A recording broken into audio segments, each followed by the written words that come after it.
Understand the verb to be. Vamos entender o verbo to be. E por que é tão importante a gente saber? Por que várias pessoas falam que só aprenderam isso na escola e quando chega na hora de usar, não sabe usar? Porque o verbo to be ele é base para outros tempos verbais e ele é base para algumas expressões.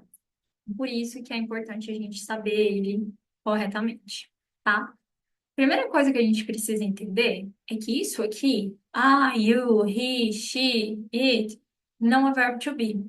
Isso aqui são pronomes. Pronome substitui o nome, certo? Então, o verbo to be, ele pode ser usado se não tiver isso aqui na frase.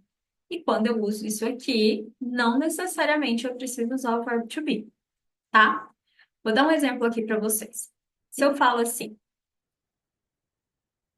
Natalie is an English teacher. Quem que é a pessoa aqui? A Natalie. Eu estou usando o is, porque é como se eu estivesse falando ela. She is an English teacher. Certo? Então, não preciso necessariamente usar o is só junto com he, she e it. E nós temos mais dois exemplos. She is a wonderful person. And I'm here with my family. Vejam que aqui eu não usei I am, eu usei o I, um apóstrofe e o am. Que é isso? Isso a gente chama de forma contracta. Forma contracta é a forma que as pessoas mais utilizam na linguagem do dia a dia, na vida mesmo, tá?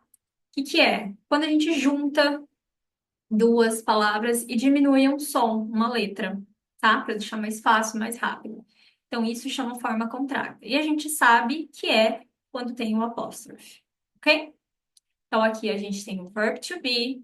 Nessa terceira coluna, nós temos a forma contracta dele na afirmativa. E aqui nós temos ele na forma negativa, na negativa e contracta, tá? Se eu for pegar, por exemplo, essa frase aqui, she is a wonderful person, e colocar na forma negativa, a única coisa que eu preciso fazer é acrescentar not. She's not a wonderful person. Ok? Agora, se eu quiser usar a forma contracta, she isn't a wonderful person. Então, essas duas frases aqui são iguais, elas significam a mesma coisa. Depende de você e da situação onde você está usando. Ok? A mesma coisa aqui. I'm here with my family. I am not here with my family. I ain't here with my family. Ok? E na forma interrogativa, teacher? Na forma interrogativa, o que a gente vai fazer? O verbo to be é como se ele fosse um verbo independente, ou seja, ele não precisa de um auxiliar de fora, como outros verbos. Então, na hora de fazer a frase, a gente simplesmente vai pegar o verbo to be, ok? E passar ele para o início da frase. Automaticamente, eu colocando aqui no início da frase, vamos dizer assim, que ele está segurando o ponto de interrogação, tá? Imagina uma corda mesmo, segurando para que seja uma pergunta.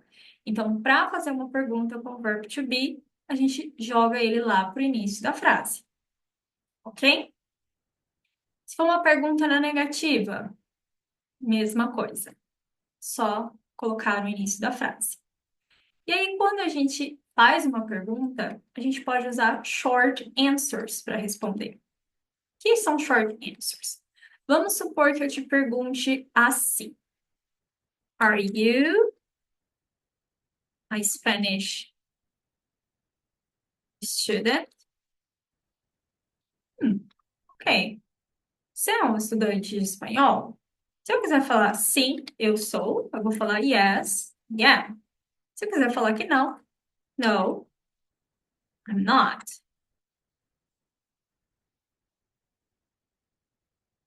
Is she a doctor? Yes. Sempre eu vou pegar sujeito, certo? O pronome e o verbo. Yes, she is.